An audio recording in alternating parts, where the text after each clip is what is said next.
ప్రభునందు కూడి వచ్చిన అందరికీ క్రీస్తు యేసు పరిశుద్ధనాలందరికీ వందనాలండి. చాలా మంచిది. కొద్ది నిమిషాలు దేవుని వాక్యాన్ని ధ్యానం చేద్దాం. మార్కు సువార్త 1వ అధ్యాయం 21, 22 వచనాలు. అంతట వారు కపెర్నహూములోనికి వెళ్ళిరి. వెంటనే ఆయన విశ్రాంతి దినమున సమాజ మందిరంలోనికి పోయి బోధించెను. ఆయన శాస్త్రుల వలె కాక అధికారము గలవాని వలె వారికి బోధించెను గనుక వారు ఆయన బోధకు ఆశ్చర్యపడిరి. హల్లెలూయా. మార్కు సువార్త 21, 22 వచనాలు. ఈ అధ్యాయంలో నుంచి, ఈ వచనాల్లో నుంచి ముఖ్యంగా దేవుడు గత కొద్ది కాలంగా మనతో అనేకమైన పాఠాలు దేవుడు మనకు నేర్పిస్తున్నాడు. ఈ 2 వచనాల్లో మార్కు యేసుక్రీస్తు గురించి చెబుతూ ఆయన కపెర్నహూముకు వెళ్ళాడు. కపెర్నహూములో దేవుని మందిరం ఉంది.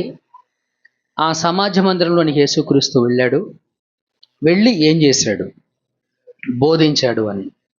ఆయన బోధించటంలో ఆశ్చర్యం ఏముంది అంటే, ఆయన బోధించటం వలన ఆయన బోధ వినిన వారందరూ కూడా ఆయన బోధకు ఆశ్చర్యపడ్డారు. ఎందుకు? కారణాలేంటి?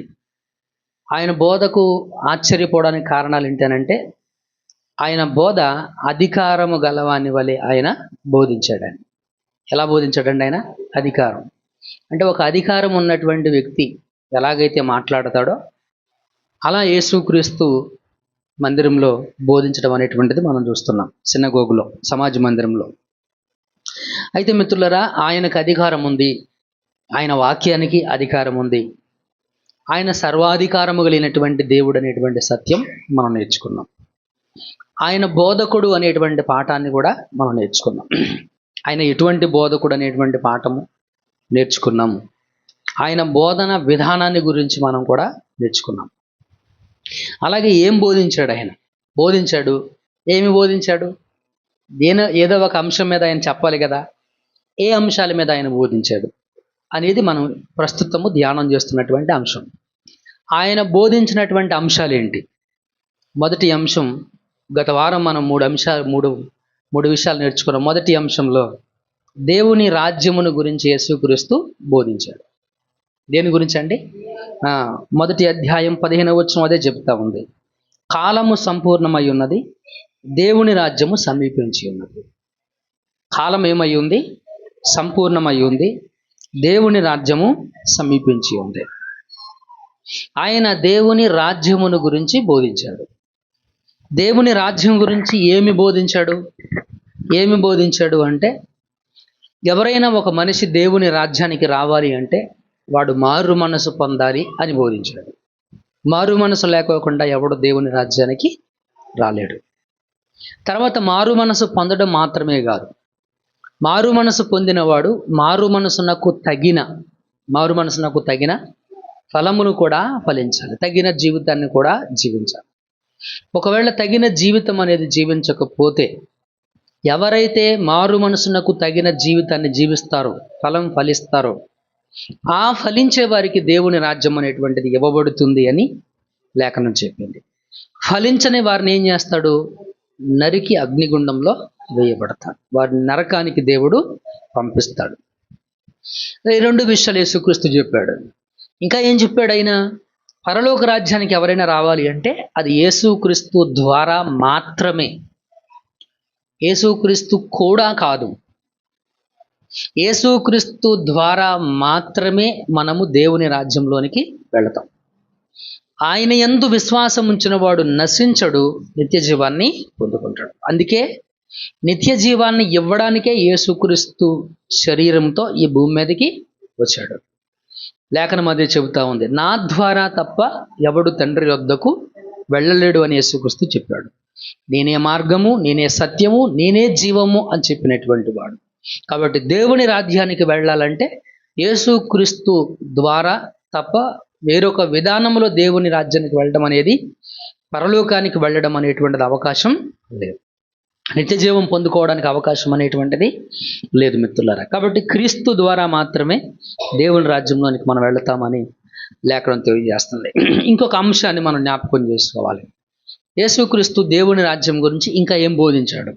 ఒక అంశమే, ఎక్కువ మనం దాంట్లో డీల్ చేయటం లేదు.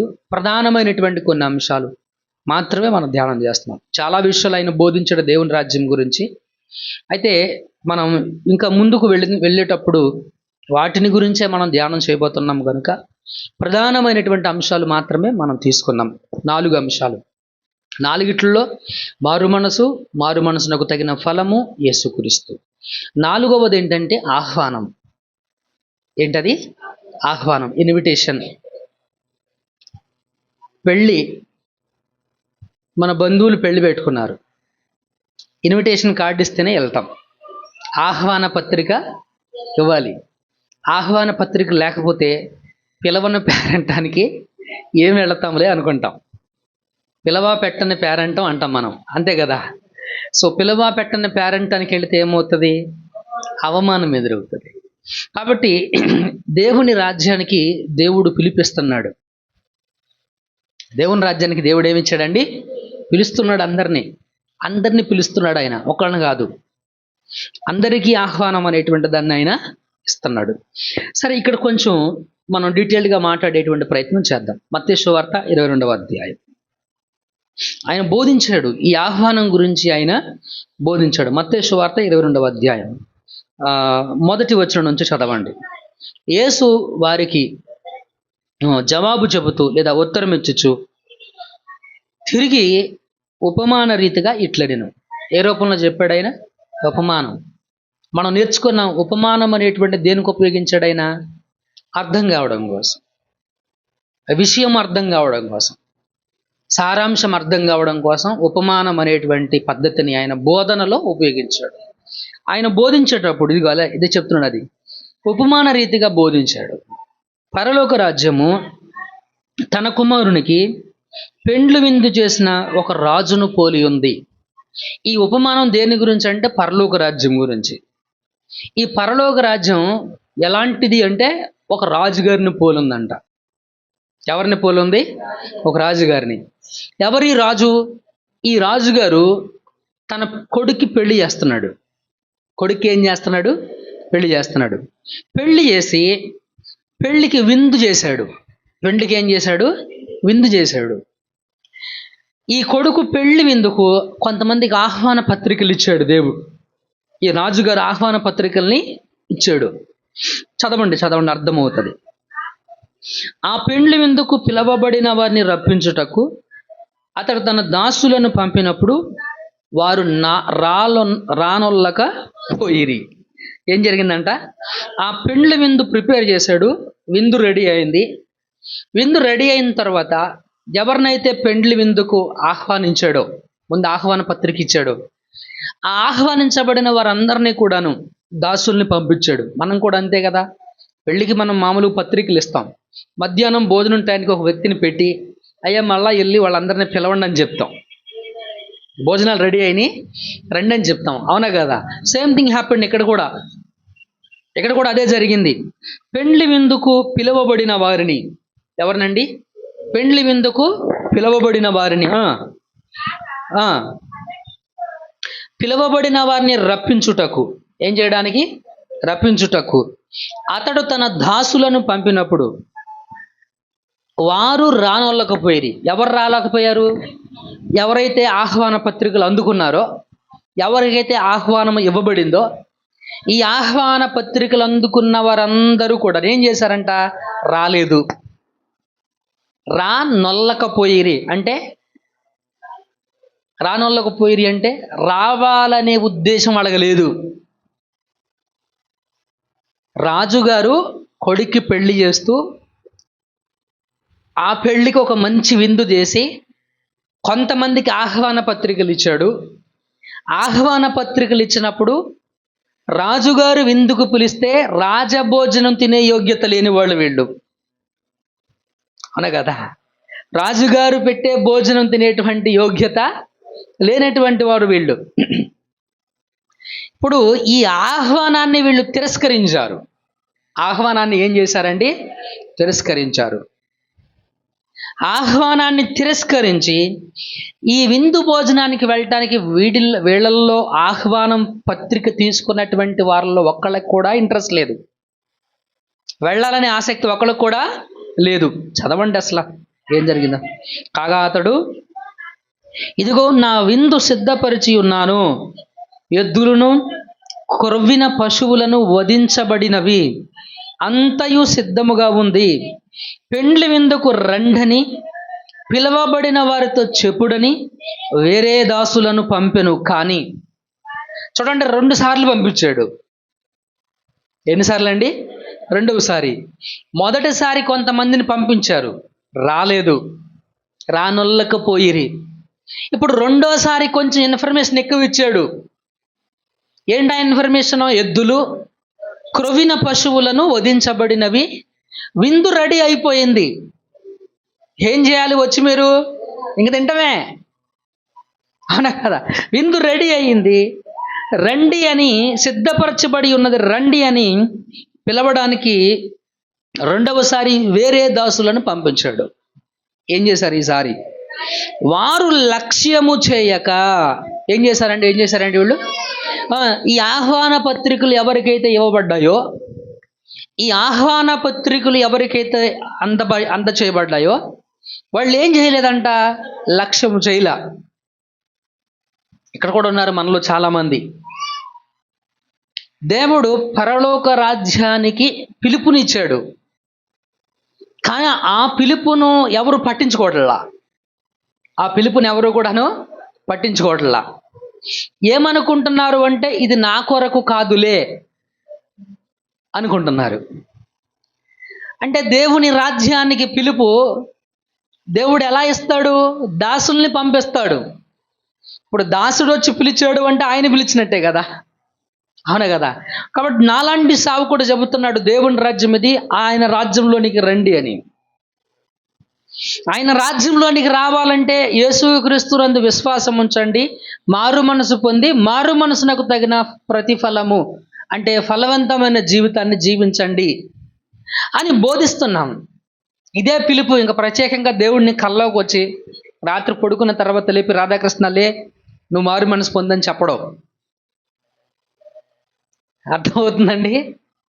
అట్లా ఏమి దేవుడు రాడు. అందుకే చెప్పాడు, ఒక ఉపమానం కూడా చెప్పాడు కదా దేవుడు. చచ్చిపోయిన వాళ్ళని ఎవరైనా లేపి పంపించమంటాడు ధనవంతుడు. చచ్చిపోయిన వాళ్ళు కాదురా బాబు, అక్కడ మోషే ఉన్నాడు, ధర్మశాస్త్రం ఉంది, అక్కడ బోధకులు ఉన్నారు, వాళ్ళ మాటలు వింటే చాలు, వాళ్ళు ఆ బోధించే వాళ్ళ మాటలు వింటే చాలు. కాబట్టి దేవుడిచ్చినటువంటి ఆహ్వానాన్ని లక్ష్యము చెయ్యకపోవడము, దేవుడిచ్చినటువంటి ఆహ్వానాన్ని లక్ష్యం చేయకపోవడం. కాబట్టి మిత్రులారా, ఎవరైతే ఆహ్వానాన్ని లక్ష్య పెడతారో,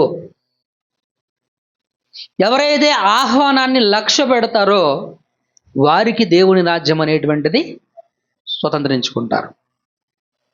దేవుని రాజ్యపు ఆహ్వానాన్ని తిరస్కరించేటువంటి వారికి ఆహ్వానంలో దేవుని విందులో కానీ, దేవుడు సిద్ధపరిచినటువంటి విందులో కానీ, పరలోక రాజ్యంలో కానీ వారికి అవకాశం అనేటువంటిది లేదు. మిత్రులారా, చదవండి అక్కడ ఏం జరిగిందో. వారు లక్ష్యము చేయక ఒకడు తన పొలమునకును మరి ఒకడు వర్తకమునకును వెళ్ళిరి. ఏం చేశారంట? ఒకడెక్కడికి పోయాడు? పొలములోనికి. ఇంకొకడు ఏం చేశాడు? వర్తకము అంటే వ్యాపారము. మనం అంతేగా, మనం చేసేది కూడా అదేగా. ఒక పక్కన చక్క మంచి ప్రార్థన జరుగుతూ ఉంటే మనం వ్యాపారం ముఖ్యం అనుకుంటాం, వ్యాపారానికి వెళతాం, వ్యాపారం చేసుకుంటాకి వెళతాం. ఏం చెప్తాం? ఖాళీ లేదంటాం. ఒక పక్కన చక్కన దేవుని వాక్యము విందామని దేవుని మందిరానికి రాము, పొలానికి వెళ్ళి పని చేసుకుంటాం. ఖాళీ లేదంటాం. ఏమంటాం? ఖాళీ లేదంటాం. ఖాళీ లేకపోవడం ఏంటి? ఖాళీ లేకపోవడం ఏంటండి? ప్రార్థన అయ్యాక బోళ్ళంత ఖాళీ, ప్రార్థన అయ్యాక బోళ్ళంతా ఖాళీ, సోమవారం ఖాళీ, మంగళవారం ఖాళీ, వారం అంతా ఖాళీ. వారంలో ఒకరోజు ఆదివారం పగలు జరిగేటువంటి ఆరాధన. సింపుల్గా చెప్తాం, ఖాళీ లేదు అని. కారణం ఏంటనంటే దేవుని పిలుపు అంటే లక్ష్యము లేకపోవడమే. వీళ్ళలాగా దేవుడు ఒక విందును సిద్ధపరిచాడు. రాజుగారు ఒక విందును సిద్ధపరిచాడు. క్రొవ్విన పశువులను వధించాడు, ఎద్దులను వధించి మంచి ఆహారాన్ని సిద్ధపరిచాడు. మంచి ఆహారాన్ని సిద్ధపరిచి ఇంకా ఏమి చేయవసరం లేదు, మీరు భోజనం చేయడానికి రండి అని చెప్పేసి పిలువనంపాడు. మొదటిసారి కొంతమందిని పంపించాడు. ఎంత గౌరవం అండి ఆయనకు, అవునా కదా? మనుషులను పంపించి రమ్మని చెప్పాడు, అది గౌరవమే కదా. ఎంత గౌరవించాడు. ఆయన ఇచ్చిన గౌరవాన్ని తిరస్కరించడం. మరలా రెండోసారి పంపించాడు, అది ప్రేమ.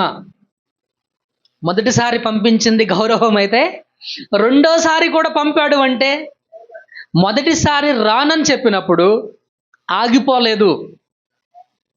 మొదటిసారి రానని చెప్పినప్పుడు ఆయన ఆగిపోలేదు, రెండవసారి పంపించాడు, అది ప్రేమ. ఆయన ఇచ్చిన గౌరవాన్ని, ఆయన ఇచ్చినటువంటి ప్రేమను తిరస్కరించి, ఆయన పిలుపును నిర్లక్ష్యం పరిచి, లక్ష్యము చేయక ఒకడేమో పొలానికి, ఒకడేమో వ్యాపారం చేసుకోవడానికి. ఒకడేమో పొలానికి, ఒకడేమో వ్యాపారం చేసుకోవడానికి. ఆలోచించండి మిత్రులారా, ఇది ఎంతవరకు న్యాయమైనటువంటి ఆలోచన విధానం, ఇది ఎంతవరకు న్యాయబద్ధమైనటువంటి ఆలోచన విధానం. ఇంకా ఏం చేశారో చూడండి. వాళ్ళు తక్కిన వారు, మిగిలిన వాళ్ళు ఏం చేశారంట, ఒకడు పొలానికి వెళ్ళాడు, ఒకడు వ్యాపారం చేసుకోవడానికి వెళ్ళారు. మిగిలిన వాళ్ళు మంచి ఘనకార్యం చేశారు. చదవండి. తక్కిన వారు అతని దాసులను పట్టుకొని అవమానపరచి చంపారు. ఏం చేశారంట? అవమానపరిచి చంపారు. అవమానపరిచి చంపడం, దాసులను అవమానపరిచి చంపడం. చూడండి, ఈ రాజుగారు ఎంత ప్రేమతో, ఎంత గౌరవంతో, ఎంత మర్యాదగా వస్తారని పిలిచి ఆహ్వాన పత్రికలు ఇచ్చి, ఇన్విటేషన్ ఇచ్చిన తర్వాత కూడా వాళ్ళే వస్తారులేని వదిలేలా, దాసులను పంపి రండని పిలిపించి, వారు మొదట పంపిన దాసుల మాటలు లక్ష్య పెట్టకపోతే మరలా రెండవసారి పంపి రమ్మని పిలిస్తే, రమ్మని ప్రేమతో గౌరవంతో పిలిస్తే ఆ గౌరవాన్ని నిర్లక్ష్యం చేశారు, ఆయన పిలుపును నిర్లక్ష్యం చేశారు, ఆయన ప్రేమను లక్ష్య పెట్టలేదు. పైపెచ్చు ఒకడు నాకు పనుంది అని పొలానికి పోయాడు, ఇంకొకడు నాకు పనుంది అని ఇంకొకడు వ్యాపారం చేసుకోవడానికి పోయాడు. మిగిలిన వాళ్ళు ఏం చేశారంట? అవమానపరిచి చంపారు అంట. చాలామంది నేటి ప్రపంచాన్ని గనక మనం చూస్తూ ఉంటున్నట్లయితే, క్రైస్తవ ప్రపంచంలో ఎక్కువగా బాధించబడుతున్నటువంటి వాడు సేవకుడే. ఎందుకంటే ఆయన ఏది చెప్పినా వ్యంగ్యంగానే మాట్లాడతారు. వాక్యాన్ని అపహాస్యం చేయడం, ఆయన మాటలను అపహాస్యం చేయడం. అపహాస్యం చేయడం మాత్రమే కాదు, వాళ్ళు ఏం చేశారంట? ఆ దాసులను పట్టుకొని చంపారు. వాళ్ళు దాసులను పట్టుకొని చంపారు. ఇప్పుడు ఎవరైతే రాలేదో, ఎవరైతే లక్ష్యం చేయలేదో పిలుపుని, ఎవరైతే అవమానపరిచారో, ఎవరైతే అవమానపరిచి చంపారో, వాళ్ళ మీద దేవుని తీర్పు ఉంది. వాళ్ళ మీద ఏముంది? దేవుని తీర్పు ఉంది. అదే చెప్పాడు, చదవండి ఒకసారి 7వ వచనం. కాబట్టి రాజు కోపపడి తన దండ్లను పంపి, ఎవరిని పంపండి? అంత ప్రేమతో, అంత గౌరవంతో,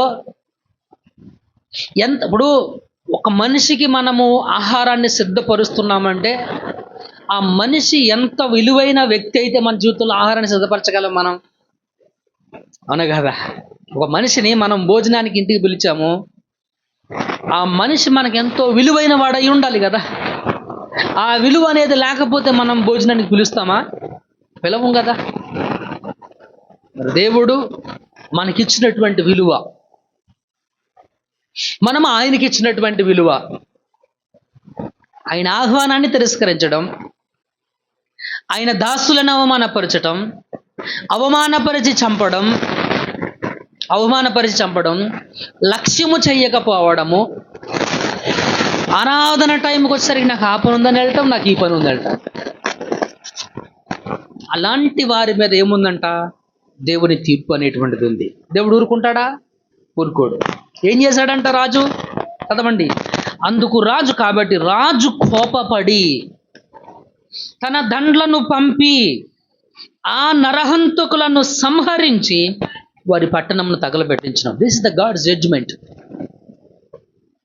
సో అల్టిమేట్గా ఆయన ఇచ్చిన ఆహ్వానాన్ని ఎవరైతే తిరస్కరిస్తారో, ఎవరైతే లక్ష్య పెట్టరో, తన దాసులను పంపిస్తున్నటువంటి గౌరవాన్ని, ప్రేమను ఎవరైతే తిరస్కరిస్తారో, ఆయన ఆహ్వానాన్ని, ఈ పరలోక రాజ్యపు పిలుపుని, ఈ పరిశుద్ధ పిలుపుని ఎవరైతే తిరస్కరిస్తారో, అల్టిమేట్గా వారి అంతిమ జీవితము ఏదైతే ఉందంటే అది జడ్జిమెంట్ అనేటువంటిది వారి ముందు ఉంది.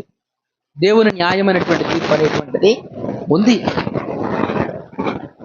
ఖచ్చితంగా నువ్వు దేవుని న్యాయపీఠం ముందు నిలబడాలి.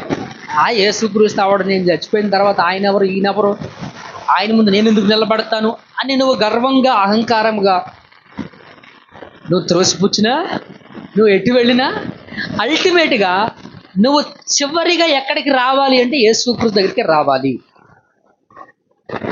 నువ్వు ఇప్పుడు ఎంత ఆయన్ని తిరస్కరించినా, ఎంత ఆయన్ని త్రోసివేసినా, ఎంత ఆయన కాదు. ప్రభు అంటాడు, ఇల్లు కట్టువారు నిషేధించిన రాయి మూలకు తలరాయి అన్నాడు. దాని అర్థం అదే. నువ్వు ఎంత యేసుక్రీస్తుని నీ జీవితంలో నుంచి నిషేధించినా, నీ జీవితంలో నుంచి క్రీస్తుని నువ్వు ఎంత నిషేధించినా, ఎంత తిరస్కరించినా, వద్దనుకున్నా, సో చివరిగా నీ గమ్యం ఏంటి అని అంటే యేసుక్రీస్తే. అక్కడికే వచ్చి నిలబడాలి, ఆయన దగ్గరే నిలబడాలి. నువ్వు ఎవరినైతే కాదనుకున్నావో, ఎవరినైతే వద్దనుకున్నావో ఆయన ముందే నువ్వు ప్రత్యక్షం కావాలి. ఆయన ముందు ప్రత్యక్షమైనప్పుడు నీకు తీర్పు జరుగుతుంది. నిషేధించినటువంటి నీవు నీ జీవితంలో, లక్ష్యము చేయనటువంటి నీకు జరగబోయేటువంటిది ఏంటనంటే మిత్రులారా, తీర్పు అనేటువంటిది జరుగుతుంది. అందుకనే దేవుని రాజ్యంలోనికి మనం ప్రవేశించాలంటే ఆయన ఇచ్చినటువంటి ఆహ్వానము, ఆయన ఇచ్చినటువంటి పిలుపు, ఇదిగో ప్రభునందు మిత్రులు ఎక్కడున్న మనందరికి ఇవ్వబడింది. రైతుపురం కాలనీకి ఇవ్వబడింది. సర్వలోకానికి దేవుడు పిలుపునిచ్చాడు దేవుని రాజ్యం గురించి, దేవుని రాజ్యాన్ని గురించి సర్వలోకానికి ఆయన పిలుపుని ఇచ్చాడు. యేసుక్రీస్తు ద్వారా మనం దేవుని రాజ్యానికి వెళ్ళగలుగుతాం. కాబట్టి మనం దేవుని రాజ్యానికి వెళ్ళాలి అంటే మిత్రులారా, మనం చేయాల్సినటువంటి పని ఏంటి? యేసుక్రీస్తుని నమ్మి, విశ్వసించి, మారు మనసు పొంది, మారు మనసునకు తగిన జీవితాన్ని మనం జీవించాలి. ఈ ఆహ్వానాన్ని మనము స్వీకరించినప్పుడు, నాకు ఆ పని ఉందని వెళ్ళటం కాదు, నాకు పొలములో పని ఉందని వెళ్ళడం కాదు, నేను వర్తకం చేసుకోవాలని వెళ్ళడం కాదు, అవమానపరచటము కాదు, అవమానపరిచి చంపడము కాదు. ఆహ్వానాన్ని నువ్వు తీసుకున్నప్పుడు దేవుని రాజ్యం అనేటువంటి దాన్ని నువ్వు స్వతంత్రించుకోగలుగుతావు. హల్లెలూయా. గమనించవలసినటువంటి ఆ విషయం ఇది మిత్రులారా. 14వ వచనం ఒకసారి చదవండి మిత్రులారా. 14వ వచనం ఏం చెప్పిందో, మరియు 14వ వచనం, మరియు చదువుతలే, అది కరెక్టే. కాగా పిలువబడిన వారు అనేకులు, ఏర్పరచబడిన వారు కొందరే అని చెప్పాను. ఏంటంట? పిలువబడిన వారు అనేకులు, ఏర్పాటు చేయబడిన వారు కొంతమంది. దేవుని కోపం వచ్చింది, ఆ పట్టణాన్ని తగలబెట్టేశాడు. ఆ నరహంతకులందరినీ కూడా నరకంలోనికి, తీర్పులోకి తీసుకుని వచ్చాడు, నరకానికి పంపించాడు. ఇప్పుడు జరిగిన విషయం చెప్పాడు. ఏం జరిగిందంట అక్కడ? చదవండి 7వ వచనం నుంచి. 8వ వచనం. అప్పుడు అతడు, పెండ్లి విందు సిద్ధముగా ఉన్నది కానీ పిలువబడిన వారు పాత్రులు గారు. ఏంటండి అది? పిలవబడిన వారు ఎందుకు పాత్రులు గారు? ఆహ్వానాన్ని తిరస్కరించారు, ఆహ్వానాన్ని లక్ష్య పెట్టలేదు, కాబట్టి యోగ్యులు కాదు వాళ్ళు. ఈ యోగ్యులు కాని వారిని పక్కన పెట్టేశాడు దేవుడు. ఇప్పుడు ఏమంటాడంటే, రాజమార్గమునకు పోయి మీకు కనబడు వారందరినీ పెళ్లి విందుకు పిలువడం తన దాసులతో చెప్పాను. ఎవరితో చెప్పాడండి? ఎవరు కనబడితే వారిని పెళ్లి విందుకి పిలవమని చెప్పేసి దాసులను పంపించాడు. ఇప్పుడు ఈ దాసులు వెళ్ళి, ఆ దాసులు రాజమార్గంలోకి పోయి చెడ్డవారినేమి మంచివారినేమి తమకు కనబడిన వారందరినీ పోగు చేసిరి. కనుక పెళ్లి విందుకు వచ్చిన వారిలో ఆ పెండ్లి శాల నిండిపోయిందండి. పెండిశాల ఏమైంది? నిండిపోయింది. కాబట్టి దేవుని రాజ్యము నీ దగ్గర నుంచి నువ్వు ఎంత తిరస్కరిస్తావో యేసుక్రీస్తుని, ఎంత నిషేధిస్తావో యేసుక్రీస్తుని జీవితంలో, నువ్వు నిషేధించినంత కాలము దేవుడిచ్చిన ఆహ్వానాన్ని స్వీకరించకపోతే దేవుని రాజ్యం అనేటువంటిది నీ దగ్గర నుంచి తీసివేయబడి మంచివారికేమి చెడ్డవారికేమి రాజవిధుల్లో ఉన్నటువంటి ఆ భిక్షగాండ్రకు లేదా పోయి ఆ చెడ్డవారికి దేవుని రాజ్యం అనేటువంటిది ఇవ్వబడుతుంది మిత్రులారా. కాబట్టి ప్రియమైనటువంటి దేవుని సంఘమా, ఇటువంటి ప్రియ యవనస్తుడా, యవనస్థ సహోదరి సహోదరులారా, దేవుని రాజ్యానికి నీకు ఇవ్వబడినటువంటి పిలుపును నువ్వు ఇంకెప్పుడు లక్ష్యం చేస్తావు?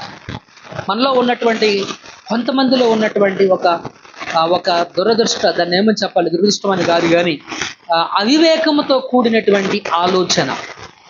ఏంటి ఆలోచన అంటే, మారు మనసు రక్షణ పొందుకోవడం నాకు ఇంకా టైం ఉంది అనుకుంటాం. టైం ఏమీ లేదు. సువార్త తెలిసిందిగా, రక్షణ పొందుతాయి కానీ ఇంకేం చేయాలి నువ్వు? కొంతమంది అంటారు, పాస్టర్ గారు కరెక్టే కానీ నా మనసులో ఇంకా చెడ్డ తలంపులు చాలా ఉన్నాయండి. అవి దేవునికి తెలియదు అంటారా? నేను మీకు అర్థమయ్యేలాగా ఒక చిన్న అంశం చెప్తానండి. ఇప్పుడు రోడ్డు మీద ఒకడు నడిచి వెళుతూ ఉండగా ఒక బండి వచ్చి వాడిని కొట్టేసింది. వస్త్రాలన్నీ కూడాను రక్తమయమైపోయి దెబ్బలు ఉన్నాయి. ఇప్పుడు అన్ని హాస్పిటల్ తీసుకెళ్తావా, బాత్రూమ్ తీసుకెళ్తావా స్నానం చేయించడానికి? హాస్పిటల్కి తీసుకెళ్తామా?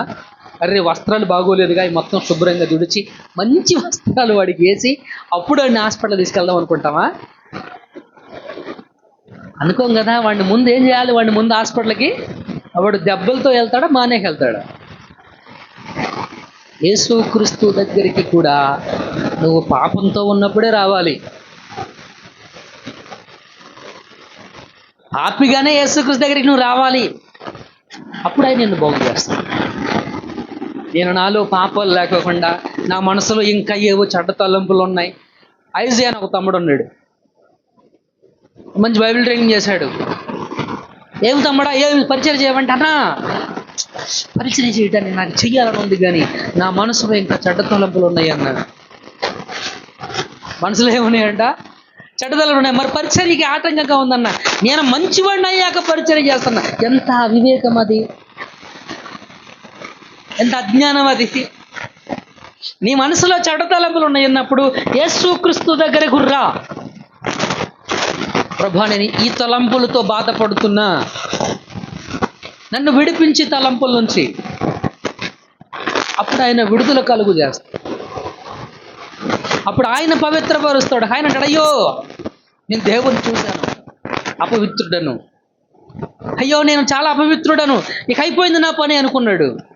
అప్పుడు దేవుడు ఒక మండుచున్నటువంటి ఒక బొగ్గును తీసుకొని తన పెదాలకు అందించాడు. ఏషియా పవిత్రపరిచాడు. అపవిత్రమైన పెదవులు కలిగినటువంటి వాడనని మొరపెట్టాడు. దేవుడు ఆ నిప్పు చేత అతన్ని ఏం చేశాడు? పవిత్రపరిచాడు. దేవుడు పవిత్రపరుస్తాడు, దేవుడు పరిశుద్ధపరుస్తాడు, దేవుడు పాపం నుంచి విడిపిస్తాడు. నువ్వు నీ అంతట నీవు విడుదల పొందుకోలేవు, నీ అంతట నీ గాయాలను కడుక్కోలేవు, నీ అంతట నీ పాపాన్ని నువ్వు మానుకోలేవు. కాబట్టి నువ్వు పాపంతో ఉన్నప్పుడు దేవుని దగ్గరికి రావాలి. నీ బలహీనతతో దేవుని దగ్గరికి రా. ఆయన స్వస్థపరుస్తాడు. ఆయన ఆయన బాగు చేస్తాడు. నువ్వు బలహీనంగా ఉన్నప్పుడే డాక్టర్ దగ్గరికి వెళ్తావు, డాక్టర్ మెడిసిన్ ఇస్తాడు, అంతే కదా. నువ్వు గాయాలతో ఉన్నప్పుడే డాక్టర్ దగ్గరికి వెళ్తావు, ఆ గాయాలప్పుడు ఆయన శుభ్రపరుస్తాడు. ఇంటికి వెళ్ళి నీట్గా డ్రెస్ చేసుకున్నారా, ఏంటి అవతారం ఏంటి అంటాడా? నాకు తెలియపెడుతున్నాను. ఏమండి, యాక్సిడెంట్ అయ్యి కాళ్ళు చేతులు ఇరిపోయి బట్టలన్నీ రక్తంతో ఉంటే ఊరు ఏంట్రా ఎలా వచ్చావు, ఇంటికి శుభ్రంగా స్నానం చేసి మంచి బట్టలు వేసుకుంటారా, అప్పుడు వైద్యం చేస్తానంటాడా? ఆలోచించండి మిత్రులారా, మన ఆలోచన అదే అవివేకంతో ఉంది. చాలా మందిలో ఉన్నటువంటి ఒక అవివేకంతో కూడినటువంటి ఆలోచన అది. ప్లీజ్ దయచేసి అటువంటి ఆలోచన వదిలిపెట్టేసేయండి. నువ్వు పాపంతో ఉన్నావు, నీకు అర్థమైందిగా. Yes, please come to God. దేవుని మాటను లక్ష్య పెట్టు, ఆయన ఆహ్వానాన్ని నిషేధించొద్దు, నీ జీవితంలో ఆయన నిషేధించొద్దు. ఆయన అంగీకరించు, ఆయన్ని స్వీకరించు. ఆయనను స్వీకరించకపోతే నీకు తీర్పు అనేటువంటిది ఉంది మిత్రులారా. అందుకే దేవుని లేఖనంలో ఆయన పరలోక రాజ్యాన్ని గురించి బోధిస్తూ, ఎవరైతే ఆయన ఆహ్వానాన్ని లక్ష్య పెడతారో వారికి దేవుని రాజ్యం అనేటువంటిది ఇవ్వబడుతుంది. ఆయన ఆహ్వానాన్ని ఎవరైతే లక్ష్య పెట్టారో వారు తీర్పు తెచ్చబడతారు. ఇంపార్టెంట్ అయినటువంటి విషయం చెప్పాడు ఇక్కడ ఈ 22వ అధ్యాయంలో మిత్రులారా. మనం గమనిస్తూ ఉన్నట్లయితే 11వ వచనం చదవండి. రాజు కూర్చున్న వారిని చూడ లోపలికి వచ్చి అక్కడ పెండ్లి వస్త్రము ధరించుకొనని ఒకరిని చూసి, భోజనం చేయడానికి వచ్చినటువంటి వారందరినీ చూద్దామని రాజుగారు బయటికి వెళ్ళాడు. అందరూ భోజనం చేస్తూ ఉన్నారు, వాళ్ళందరినీ చూశాడు. వాళ్ళల్లో ఒకడికి ఏం లేదంట, పెండ్లి వస్త్రం లేదు, ఏం లేదు. ఇప్పుడు రాజుగారింటికి భోజనానికి వెళుతున్నామంటే ఎలా వెళ్ళాలి, మనం ఎలా వెళ్ళాలండి? ఇప్పుడు మన ఊర్లో ఒకడు ఎవరైనా ఫంక్షన్ చేసుకొని భోజనానికి పిలిచాడు అనుకోండి, ఎలా వెళ్తారు మీరు? తోటలోకి వెళ్ళి తోటలో పని చేసిన, స్నానం చేసి బట్టలు మంచి వేసుకొని భోజనానికి వెళ్తారు, అంతేనా? చిరిగిపోయిన జుట్టేసి, చిరిగిపోయిన చొక్కా, చింపురు జుట్టు, చేతి నిండా మట్టి, ఇలా వెళ్తామా? వెళ్ళం కదా, అవునా కదా? గమనించాల్సినటువంటి విషయం, ఒక మానవుడు భోజనానికి పిలిచినప్పుడు అంత శరీర దేహశుద్ధి కలిగి పవిత్రత కలిగి భోజనానికి వెళ్తాం. వీడు ఆహ్వానం అందుకున్నాడు, కానీ వీడు ఎలా వెళ్ళాడు భోజనానికి? పెండ్లి వస్త్రం లేదు వీడి దగ్గర. ఏం లేదు వీడి దగ్గర? పెండ్లి వస్త్రం లేదు. పెండ్లి వస్త్రం లేకుండా భోజనానికి వెళ్ళాడు. పెండ్లి వస్త్రం లేకుండా భోజనానికి దేవుని కోపరాదా? పెండ్లి వస్త్రం ఉండాలిగా, పెండ్లి వస్త్రం అనేటువంటిది ఉండాలిగా. కాబట్టి దేవుని రాజ్యానికి మనం రావాలంటే పెండ్లి వస్త్రం, దాన్ని అలంకార రూపంలో చెప్పాడు ఆ మాటను. పెండ్లి వస్త్రము అనే దగ్గర దాన్ని ఎలా చెప్పాలంటే, నీవు రక్షించబడ్డావు. మనం గతంలో లేఖనాల్లో చెప్పుకున్నట్టుగా రక్షణ పొందావు, మారు మనసు పొందావు, తను తగిన జీవితం కూడా ఉండాలి. ఆహ్వానం అందుకున్నావు, బాగానే ఉంది. ఆహ్వానాన్ని అందుకున్నావు, బాగానే ఉంది. పిలవగానే వచ్చావు, అది కూడా బాగానే ఉంది. ఆహ్వానం అందుకున్నావు, పిలవగానే వచ్చావు, బాగుంది, వెరీ గుడ్, గుడ్ ఇంటెన్షన్. పిలవగానే వచ్చావు. పిలవగానే వచ్చేటప్పుడు నువ్వు ఎలా రావాలి? పెండ్లి వస్త్రంతో రావాలి, తగిన జీవితంతో రావాలి. అందుకే చెప్పాడు, మారు మనసునకు తగిన ఫలము ఫలించని ప్రతి చెట్టు కూడా ఏమవుతుందంట, నరికి అగ్నిగుండంలో వేయబడుతుంది. చూడండి, వీళ్ళెవరు చెడ్డవారు, వీళ్ళెవరు మంచివారు. వీళ్ళలో కొంతమంది మంచివారు ఉన్నారు, వీళ్ళలో కొంతమంది చెడ్డవారు ఉన్నారు. ఈ కనబడిన వారిని అందరినీ పిలిచాడు. ఈ మంచివాళ్ళు చెడ్డవాళ్ళు కూడా ఈ దాసులెళ్ళి ఆహ్వానం ఇచ్చినప్పుడు ఆ ఆహ్వానాన్ని లక్ష్య పెట్టారు. ఎవరు ఈ మంచివారు, చెడ్డవారు? లక్ష్య పెట్టావు, బాగానే ఉంది. ఆహ్వానాన్ని లక్ష్య పెట్టావు, మారు మనసు పొందావు, గుడ్. మరి మారు మనసునకు తగిన జీవితం ఏది? మారు మనసునకు తగిన ఫలవంతమైన జీవితం ఏది? చెడ్డవాడవా? మార్పు చెందు. చెడ్డవాడివైతే వ్యక్తిత్వం మారాలి కదా. మారు మనస్సు నాకు తగిన జీవితం. కాబట్టి అది లేకపోతే దేవుడు ఏం చేస్తాడంటే అక్కడ చెప్పాడు. అతను ఏం చేశాడు? పెళ్లి వస్త్రం లేనివాడిని ఏం చేశాడు? స్నేహితుడా, పెండ్లి వస్త్రము లేక ఇక్కడికి ఎలాగూ వచ్చితివి అని అడుగగా వాడు మౌని అయి ఉండేది. ఏమైపోయి ఉండాడు? అడిగాడు దేవుడు, పెండ్లి వస్త్రము లేకోకుండా నువ్వు ఎలా రాగలిగావు ఇక్కడికి? నువ్వు అనుకుంటున్నావేమో మారు మనసు పొందిన తర్వాత నేను ఎలా జీవించినా పర్వాలేదు, నేను అబద్ధవాడినా పర్వాలేదు, నేను పాపం చేసినా పర్వాలేదు, నేను తప్పు చేసినా పర్వాలేదు, నేను ఏది చేసినా పర్వాలేదు, నేను ఏది చేసినా దేవుడు సమర్థించుకుంటాడు అనుకుంటున్నావేమో. నో, ఆయన కృపను మన జీవితంలో నిరర్ధకంగా ఎంచవద్దు. కొంతమంది అంటూ ఉంటారు కదా, అది అదే ఇది ఇదే. ఏమిటి అది? అది అదేనంట, ఇది ఇదేనంట. అది ఎట్లాగా అంటే ఏంటి? ఇటు పక్కన మనం చేసేటువంటి తప్పిదాలు చేస్తూనే ఉండాలి, మళ్ళీ మందిరంలోకి వచ్చిన తర్వాత ఏం చేయాలంట? క్షమించమని అడగాలి.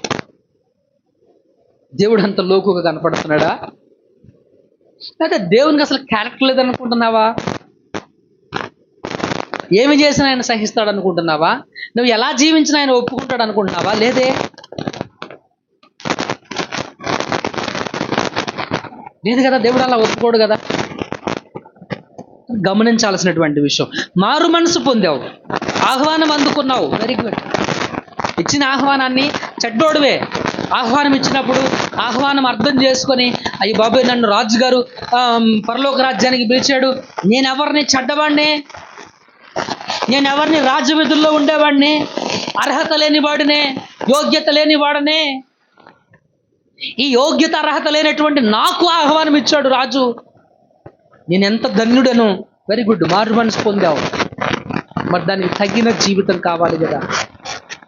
పెండ్లి వస్త్రం లేకుండా ఇక్కడికి ఎలాగో వచ్చితివి అని అడుగుగా వాడు ఏమై ఉన్నాడంట?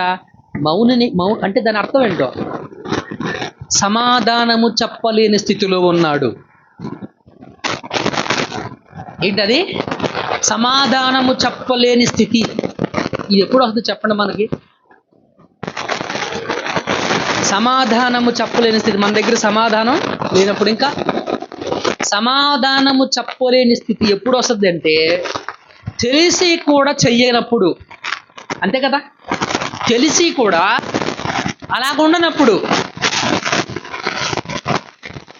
తెలిసి కూడాను రూల్స్ తెలుసు, రెగ్యులేషన్ తెలుసు, విధి తెలుసు, విధానాలు తెలుసు, అన్నీ తెలుసు. అన్నీ తెలిసి నువ్వు అలా చెయ్యనప్పుడు, మరి నేను అకౌంటబిలిటీ అడిగినప్పుడు నువ్వు సమాధానం చెప్పగలవా? చెప్పలేము. అంటే వీడేం చేశాడు? పిలుపును, మారు మనసును నిర్లక్ష్యం చేశాడు. గమనించండి ప్రియమిత్రులరా, మన జీవితంలో దేవుని పిలుపును, మారు మనసు అనేటువంటి దాన్ని మనం నిర్లక్ష్యం చేయకూడదు. మారు మనసు అనేటువంటి దాన్ని మనం నిర్లక్ష్యము చేయకూడదు. దానికి తగిన జీవితం మనకు చాలా ముఖ్యం. పోయిన వారం మనం అది చెప్పుకున్నాం. మనం మానాలి, దుష్కార్యాలు మానాలి, పాత జీవితాన్ని, ప్రాచీన స్వభావాన్ని వదులుకోవాలి, మారు మనసు పొందాలి అని. దానికి తగిన జీవితాన్ని, మీరు యేసు క్రీస్తు దయాళుడని మీరు రుచి చూచి ఉన్న ఎడల సమస్త కల్మషాన్ని మానాలి, అన్ని వదులుకోవాలి, స్వభావం మారాలి అని గత వారం దేవుడు మనకు చాలా స్పష్టంగా మాట్లాడాడు. ఒకవేళ మార్పు అనేటువంటిది లేకపోతే అంతటా రాజు 13వ వచనం ఏం చేశాడంట? ఈయన కాళ్ళు చేతులు కట్టేశాడంటే ఏంటి? ఊరికి కట్టేశాడా? ఏమంటే రాజుగారికి ఏమైనా సరదారా ఊరిని? ఆయనకి ఏమన్నా సైకోనా? వెంటనే కోపం రావడానికి షార్ట్ టెంపరా? కాదే, షార్ట్ టెంపర్ ఏమీ కాదు. దేవుడు అడిగాడు, స్నేహితుడా, పెండ్లి వస్త్రము లేక ఇక్కడికి ఎలాగొచ్చితివి? మారు మనసు నాకు తగిన జీవితం లేకుండా ఇక్కడికి ఎలా వచ్చావు? ఇప్పుడేంటి? సమాధానం చెప్పలేని స్థితిలో ఉన్నాడు. చెప్పాడు వాళ్ళకి. ఆ దాసులు ముందే చెప్పారు వాళ్ళకి, అయ్యా ఇదిగో ఇలా ఉండాలి, ఇలా నడుచుకోవాలి, ఇదిగో ఇలా ఉండాలి, ప్రార్థన అంటే ప్రార్థన జీవితం ఇలాగా ఉండాలి, క్రీస్తుని వెంబడించాలి, ఇదిగో ఇలా అబద్ధం ఆడకూడదు, అసత్యం చెప్పకూడదు, మోసం చేయకూడదు, దుర్మార్గంగా ఉండకూడదు, సహోదరుల ఐక్యతగా ఉండాలి, మంచి చేయాలి సాధ్యమైనంత వరకు. ఒకవేళ నీ స్నేహితుడికి అపకారం చేసావా, ఇవన్నీ వాడికి బోధించారు. వీడు మనలాంటోడే. చర్చిలో వాక్యం విని బయటికి వెళ్ళిన తర్వాత మామూలే జీవితం. వీడు వాక్యం విని జీవితం మామూలే. అంటే ఎటువంటి ఫలము ఫలించినటువంటి వాడు. ఇప్పుడు వీడిని ఏం చేయాలి? వీడిని కాళ్ళు చేతులు కట్టేసి ఏం చేయమన్నాడంట? మొదట వెలుపలికి చీకటిలోనికి త్రోసివేయుడి, అక్కడ ఏడ్పును పండ్లు కొరుకుటి ఉండునని పరిచారకులతో చెప్పాను.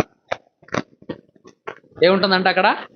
ఏం చేయమన్నాడు? కాళ్ళు చేతులు కట్టేసి వెలుపటి చీకటిలోనికి వీడిని త్రోసయ్యండి ఆజ్ఞాపించాడు దాసులు. అక్కడ ఏముంటుంది? చీకటిలో వెలుపట ఏడ్పును పండ్లు కొరుకుటయ్య ఉండునని పరిచారకులతో చెప్పాను. అక్కడ ఏముందంట? ఏడవడము, పండ్లు కొరకడం. అంతకు మించి ఏమి చేయలేవు. పండ్లు పట పట పట పట నోరుతావు, పిండి అయిపోతాయి, అయినా ఏం చేయలేవు. అక్కడ ఏడుస్తావు, ఓదార్చే వాళ్ళు ఉండరు. ఎంత ఏడుస్తావంటే కుమిలి కుమిలి ఏడుస్తావు, దయ చూపించే వాళ్ళు ఉండరు, కనికర పడే వాళ్ళు ఉండరు, నీ దుఃఖాన్ని సంతోషంగా మార్చే వాళ్ళు ఉండరు. ఎందుకంటే అది చీకటి. నువ్వు ఏడ్చినా ఎవరికి కనపడదు. నువ్వు పళ్ళు పట పట పట పట నూరినా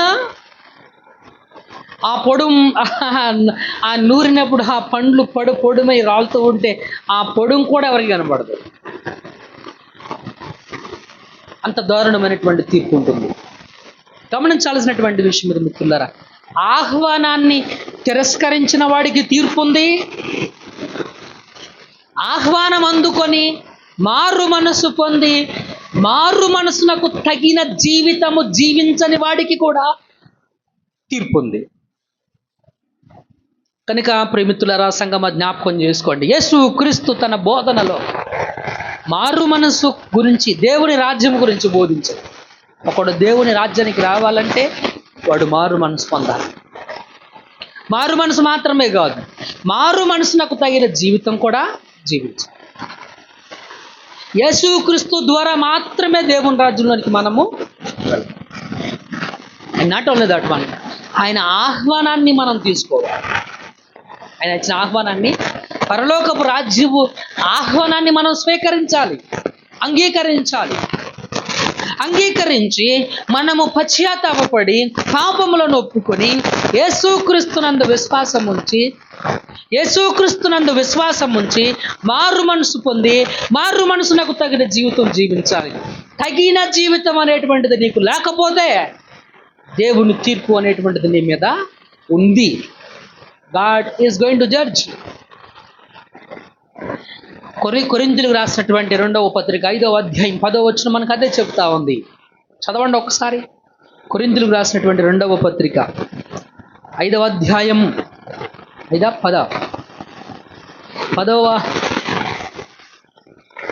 అధ్యాయం 10వ వచనం.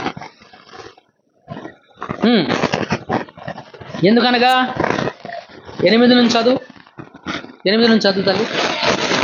ఇట్లు ధైర్యం కలిగి ఈ దేహమును విడిచిపెట్టి ప్రభువునొద్ద నివసించుటకు ఇష్టపడుచున్నాము. కావున దేహమందున్నను దేహమును విడిచినను ఆయనకిష్టులై ఉండవలనని మిగుల అపేక్షించుచున్నాము. ఎందుకు ఈ అపేక్ష? ఎందుకంట మీకు అర్థమైందా? ఆ మాటలు అర్థమైంది. ఇద్దవచ్చును. ఇలా మేము ధైర్యం కలిగి దేహము విడిచిపెట్టి ప్రభువునొద్ద నివసించుటకు ఇష్టపడుచున్నాం. మాకేముందంట? ధైర్యం కలిగి దేవుని దగ్గర నివసించడానికి ఇష్టపడుచున్నాం. ఏంటా ధైర్యం? ఇది గుడారం. ఈ గుడారాన్ని విడిచిపెట్టాలి. చచ్చిపోతాం ఖచ్చితంగా, కాబట్టి చచ్చిపోతాం కాబట్టి దేవుని రాజ్యానికి వెళ్తాం అనేటువంటి ధైర్యం ఉంది. ఆ ధైర్యాన్ని కలిగి దేవుని దగ్గర నివసించడానికి ఇష్టపడుతున్నాం. Very good. తర్వాత కావున దేహమందున్నను దేహము విడిచినను దేవునికి ఇష్టంగా ఉండాలని అపేక్షిస్తున్నాం.